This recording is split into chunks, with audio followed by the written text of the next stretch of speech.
খাওয়ায়, কিন্তু একটা ভালো গোশতের টুকরা মা মুখে দেয় না, কারণ অন্তরে মোহাব্বত। আমার সন্তান না জানি না খাইয়া ঢাকায় কষ্ট করে। ও আল্লাহর বান্দারা, ওই মা বাবার জন্য নামাজ পড়িয়া দোয়া করো। আর মা বাবারে যখনই পারো একটু দোয়া চাইও যে মা, তোমার দোয়ার কারণে আজ আমি চেয়ারে বসছি। ও যুবক, ওই মা বাবার দোয়ার কারণে তুমি পরীক্ষায় ভালো নাম্বার পেয়েছো। ওই মা বাবার দোয়ার কারণে, চোখের পানির কারণে আজকে তুমি টাকা পয়সা বাড়ি গাড়ির মালিক। ওই মা বাবা কত কান্নাই যে কাঁদলেন। আজকে যারা এতিমের মতো মা কবরে রাইখে এখানে হারায় দাঁড়াইছো, ওই ঈদের নামাজের পরে একটা যুবক কবরের কিনারায় দাঁড়ায় দাঁড়ায় কান্না করে। ও যুবক, কেন কাঁদো? আজকে আনন্দ ঘরে ঘরে যাইবা।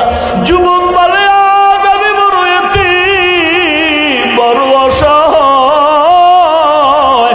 গত ঈদে নামাজে যাওয়ার সময় আমার মা আমার মাথায় হাত দিয়া দোয়া করেছিলেন, আব্বা জান আমার কিনারায় দাঁড়ায় নামাজ আদায় করেছিলেন। আজ আমি যখন ঈদের নামাজে রওনা হয়ে আসছি, হঠাৎ মনে পড়ে গেল আজ আমার মাথায় কে হাত বুলাইয়া দোয়া করবে। আজ আমার মায়ের বিছানা খালি, আমার মা নাই, আমার বাবাই কই।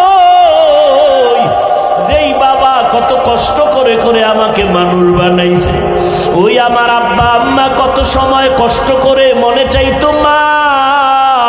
বাবায় মনে মনে বলতো ইলিশ মাছকে নিয়ে একটু খানা খাইতে পারলে দিলটা ভালো লাগতো, কিন্তু মনে আশা ছিল টাকা নাই, কিনতে পারে নাই। মায়ের মনে চাইছিল আঙ্গুর বেদানা খাবে, টাকা নাই, কিনতে পারে নাই। আজকে তোমার ফ্রিজে ভরা ফলের অভাব নাই, মাছের অভাব নাই, কিন্তু তোমার ঘরে মাছ আর ফল থাকলে কি হবে? যারা জীবনে কাঁদিয়া গেল কই, ওই মাও নাই, বাবাও নাই, কাকে তুমি ফল খাওয়াইবা, মাছ খাওয়াইবা? ওই মা বাবারে কিছুই পারো নাই তো দুই ফোঁটা চোখের পানি ছেড়ে আল্লাহকে বলো, আল্লাহ আমার মা আঙ্গুর বেদানা খেতে পারে নাই, তুমি জান্নাতের ফল খাওয়াইও। আমার মা বাবারে আমি একটু শান্তি দিতে পারি নাই, কষ্ট করে গেল জীবনভর। আমি এখন একটু কামাই রুজি করিয়া মা বাবারে খাওয়াবো। আমার টাকা পয়সা আছে, কিন্তু মা বাবারে পারলাম না। ওই মা বাবা জীবনভর কষ্ট করিয়া কান্না করে আজকে কবরে চুষিয়া আছে। ও আল্লাহ, আমার মায়ের যদি আজকে বেঁচে থাকতেন, আমি টাকা দিয়া নতুন নতুন শাড়ি পরাইতাম, এসির রুমে ঘুম পাড়াইতাম।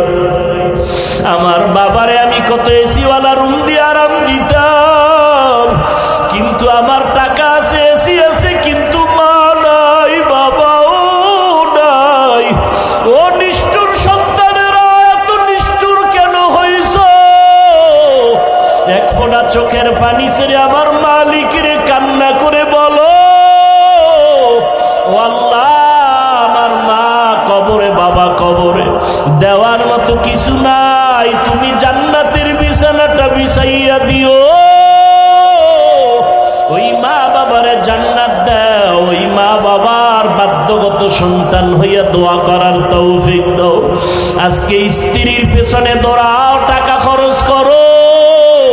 ওই মা বাবার চোখের পানি না থাকলে তুমি পরীক্ষায় ভালো নাম্বার পাইতা না। ওই মা বাবার চোখের পানি তোমার পেছনে না থাকলে তুমি আজকে সম্মানের চেয়ারে বসতে পারতা না।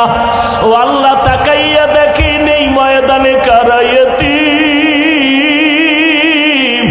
ও বৃদ্ধ বাবাজি, ও পর্দার আড়ালের মা বোনেরা, ও যুবকেরা, আল্লাহর কাছে মাথা নত করে চোখের পানি ছেড়ে দোয়া করো।